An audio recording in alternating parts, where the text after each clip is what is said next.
Hey guys, we're going to be making some changes to the way that we're doing the article of the week for the rest of the year. We're not going to be doing those SAT practice tests anymore. The article of the week is going to be our SAT practice. The annotation thing is going to remain the same. You guys are doing pretty good with that, but I'm going to go over it with you again, just one more time, right? So when we define an unknown word, what you're going to do is you're going to come down here in the text and you're going to find a word that you might not know the definition of.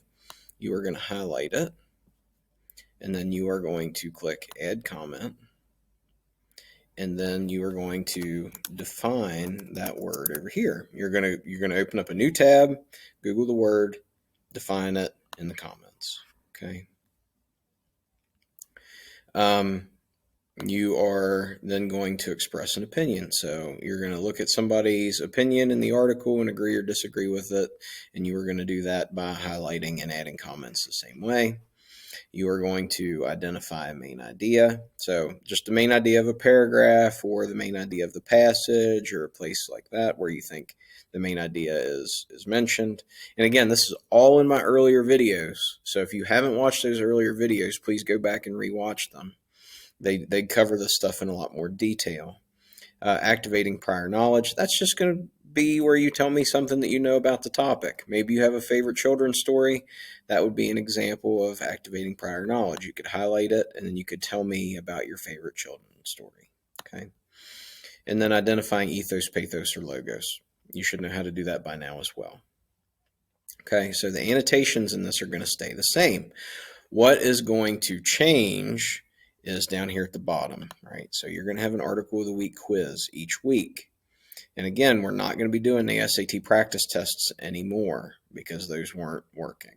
They were just participation grades and, it wasn't working. So the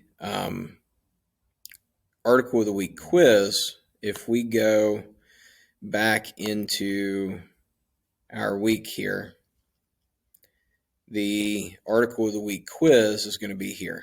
Okay. So the article of the week quiz is it's going to be 5 questions, and each one is going to be worth 1 point. And what it's going to look like when you click on it is this. Okay. And the questions are going to be in a random order, and you're going to have to answer them. Okay. So the first thing that you're going to see is a copy of the article. So the article is always going to be on the first question. So you'll be able to see the whole article in its entirety. When you go to the questions, you're going to have a paragraph here, or more than one, but you're going to have some section of the text or some numbered paragraph to look at, and is going to ask you a question about the thing that is there. So for this one, the purpose of paragraph 4 is to, okay, in the study, scientists read to almost 100 children. The children were between 4 years old and 6 years old. Scientists read 3 stories. One was called Little Raccoon Learns to Share. Animals in the story learn that sharing makes you feel good. In another story, the animals were changed to people. The third story was about seeds. Scientists wanted to see how children acted after hearing it. Okay, so the purpose of paragraph 4 is to tell the reader about a popular children's story, explain why scientists perform tests on children, tell the reader about a scientific study involving children's stories. Okay, so we're just going to take each of these and we're going to see which one is the most true. So paragraph 4, does it tell the reader about a popular children's story? It does. It tells us about Little Raccoon Learns to Share, but that's not the purpose of the paragraph. Okay, the main purpose is not to do that. Explain why scientists perform tests on children. It doesn't really say that either. It doesn't say why they're performing that test on children. Tell the reader about a scientific study involving children's stories. Right, so it gives us all the details of the study.